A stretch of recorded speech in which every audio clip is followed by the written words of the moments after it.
లోకరక్షక నమో నమః.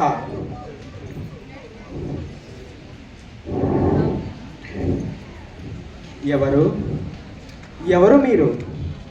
పాండవమాత మీరు ఇక్కడ? నిజంగా మీ దర్శనం ఆ ఆదిత్యుడి అనుగ్రహం.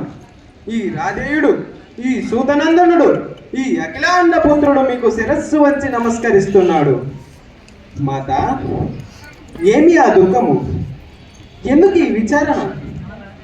ఈ రాధేయుడు అమ్మ, పుత్ర ప్రేమ, మాతృ ప్రేమ, ఎంత ప్రేమ తల్లి సూతనందుడి పైన నీకు. మరి ఇంత ప్రేమ నాడెక్కడ దాచావమ్మా? కన్న కొడుకు ఏమయ్యాడో అని పరిశీలించక, పరితపించక, హాయిగా పెళ్ళాడి ఎవరెవరినో పిల్లలను కన్నావే. ఇది మాతృ ప్రేమేనా తల్లి? అలనాడు అస్త్ర విద్యా పరీక్ష సమయాన ద్రోణాధ్యాపాధ్యులు అందరూ కులహీనుడా, సుతుడా, సుతుడా అని అక్కి సమ్మెని లాంటి మాటలతో మమ్మల్ని అవమానపరుస్తుంటే అప్పుడు ఎక్కడ విడిచితివి తల్లి ఈ మాతృప్రేమను? ఈనాడు ఈ కర్ణుడు రాజయ్యాడు కనుక, మీ కొడుకుల పట్ల యమధర్మ రాజు అవుతాడు కనుక ఇప్పుడు వచ్చి కర్ణుడు నా కొడుకు అని కన్ను నీళ్లు తిప్పుకుంటున్నావే. ఇది మాతృప్రేమేనా తల్లి? ఈ రాధేయుడిపై చూపాల్సిన మమకారం ఇదేనా అమ్మా? ఏడవకమ్మా, ఏడవకు. జరిగిందేదో జరిగిపోయింది, చేసేకి కూడా ఏమీ లేదు.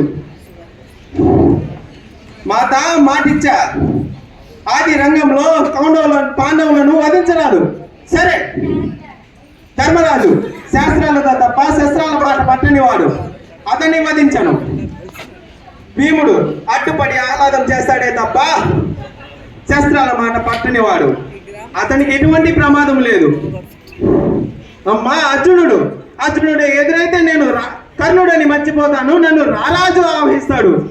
అమ్మా, 6 బిడ్డల తల్లి, నీ కొడుకులు 5 ఈ పంచ పాండవులే. సెలవు మాత, సెలవు.